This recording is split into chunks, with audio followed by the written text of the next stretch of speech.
Alright guys, we're back. Sorry for the 5-6 day hiatus. Not David Lee said, it's all my fault. It's not David Lee's fault. We're all busy individuals. Yeah. I don't want to take the blame.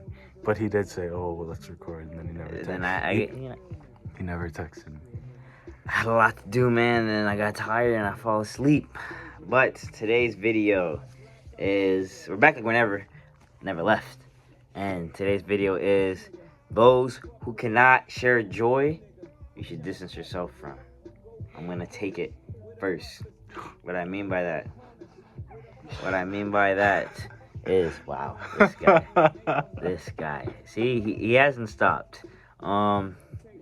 There's people that just, whenever you talk about good things you're doing in life, you're succeeding in life, you're doing well, you got some more money now or something, they see that as you flexing on them. They see that as intimidation. They see that as an opportunity to try to one-up you and talk about themselves because they feel like you are trying to show them that you're better than them when you're really just excited and passionate about the things that you're having. You're accomplishing good things in life. And those people who can't see that and celebrate with you, that's a red flag immediately. It's going to come up somehow, somewhere, and you need to distance yourself from them. Now, I do think there is a difference just because I'm a person who's not on the other side, but I had a experience with a person that there was a graduation coming up and it wasn't my graduation, right? So it's like I understood it was a big deal for them, and I was like, yeah, by all means, but they were crying over it. I'm not gonna cry over it because I don't feel it the same way, right? You also have to understand that some people aren't gonna resonate, but they should be able to share your joy. I think the issue, and I'm just coming from an ultra realist perspective because I know some people are just they take the brutal side of everything, but I just think I don't know, it's very complex the way I think about it. I don't want to go on a long tangent, but anyways, I don't know. Cook. Okay, give me a second. Lee, continue. Really, while he gathers his thoughts, I think that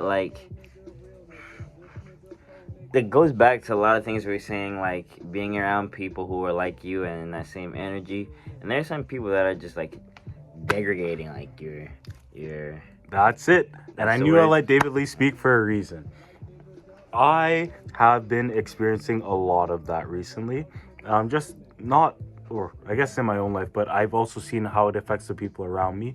Of when you bring an idea and it's for example, my glasses website, whatever, when I started it, is it gonna work? Do you need this? Who's your supplier? What about shipping? What if this doesn't work? Immediately, they're not sharing the joy of wanting to create something. As crazy as it is, it's a little seed of, hey, I want to start something. If that doesn't get perpetuated into the bigger tree of, yeah, try this, yeah, do that, yeah, do this, and almost continuing to build upon that foundation, it's going to get shot down if you're around people that are saying, no, don't even start with that seed. It doesn't even make sense. That's a crappy seed. You know what I mean?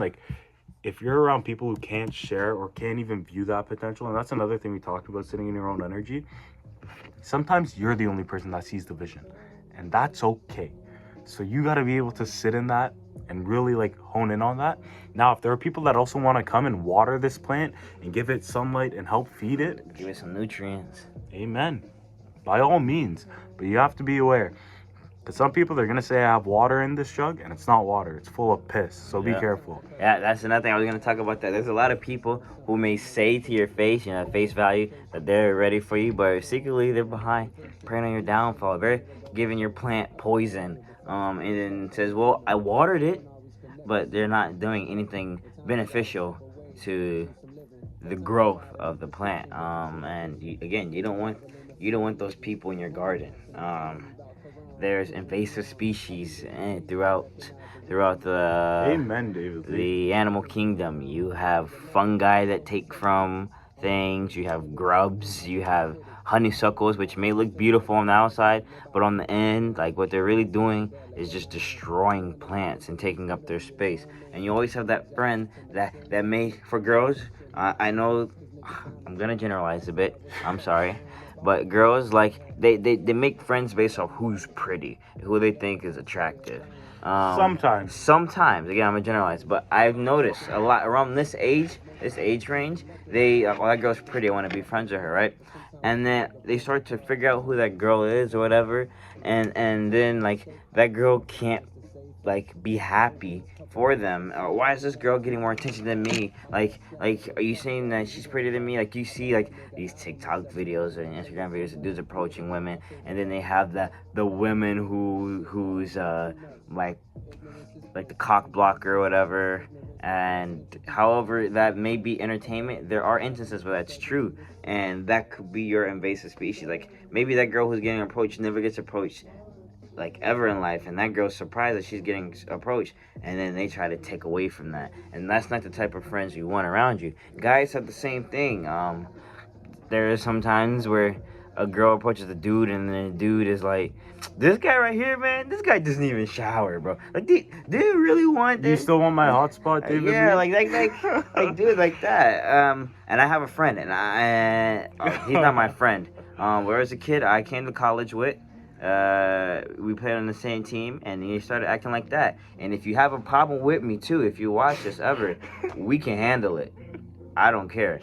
But he was doing that, and then he went back home after and was telling people that first off, I got a soccer offer.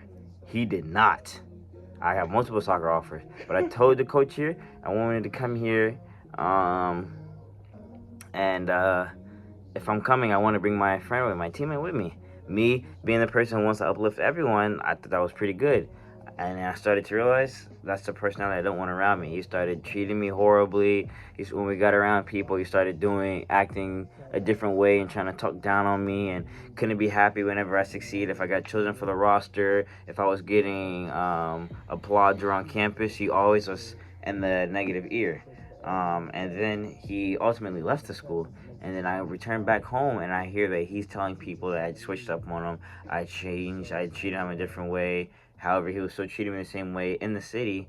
And again, I realized it's not the person you want around you. Like someone who just can't be happy for you. And if you know who he is, if you're friends with me, you know who he is. And I mean, it's the truth. I'm speaking from life, so I'm using examples. That is true.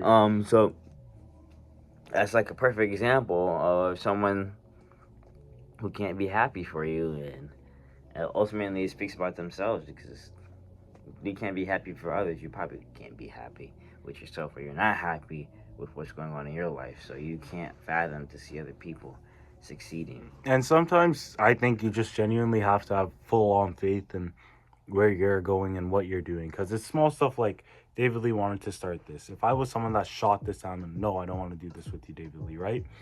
Let's say on the other side of this is 1 million subscribers, a brand new house, all the cars in the world, whatever. I don't get to experience that if I don't uplift David Lee and take a gamble on what I believe is possible. So like having that faith in what he can do and like what I can do is important. So now if I'm getting other voices or other people telling me, hey, don't do this, you know what I mean? Like you're more susceptible to let that in and ultimately ruin your fate or ruin what's on the other side for you. So yeah, I don't want to talk too long. I don't want to take up too much time. We're already 8 minutes into this. Yeah, it's just the perfect time. David Lee is Mr. Tangent. I just want to also say, I want to say thank you to Mr. Larry Parker, if he is watching this. If he's not, well, just want to say thank you to Larry Parker here, because we were able to be featured on a podcast here on campus. And very fun experience. Yeah, David Lee carried it away. Again, David Lee's a GOAT. Dropped a lot of sauce. Check it out if you'd like. I'm waiting for the video to drop. It hasn't even dropped yet. When it does, we'll put that shout out and bio to one of these videos. It'll be the first bio to a video that I've ever added. So David Lee's starting to work now. I'm gonna start clipping on TikTok too, so this can start to go bigger and better. And I'm scared of that. I'm a very nervous individual, but I guess we'll handle it when we get there. See you guys. Thank you for tuning in.